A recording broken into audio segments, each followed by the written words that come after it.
Maintenant, c'est plus la chasse aux migrants qu'on fait, mais la chasse aux contaminés. Les migrants, on croyait les reconnaître ou...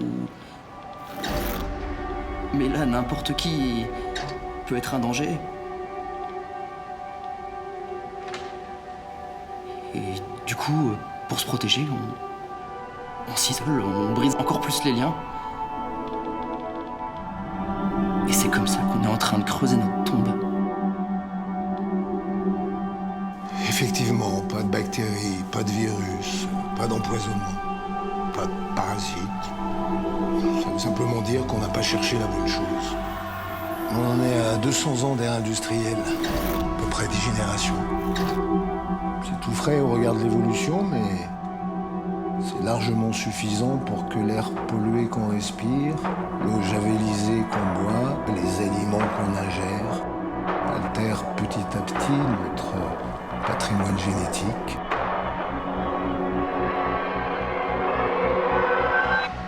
On en vient à peine à réaliser qu'il y a eu un événement climatique majeur quelque part entre moins 14 000 et moins 11 000. Des précipitations terribles, tempêtes, raz-de-marée, montée des eaux. Que le mythe du déluge est présent dans la religion abrahamique évidemment, mais aussi dans le mythe sumérien, méso-américain, américain, chinois.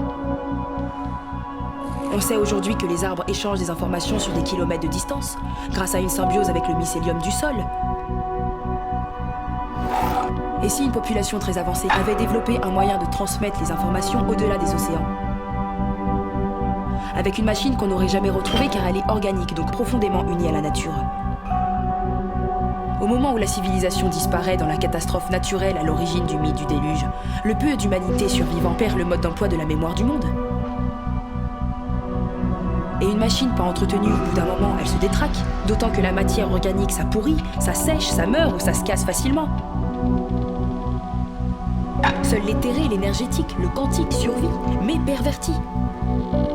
L'ordinateur qui régule le monde a attrapé un virus qui le ronge de l'intérieur. Dieu est mort, son cadavre est en train de pourrir.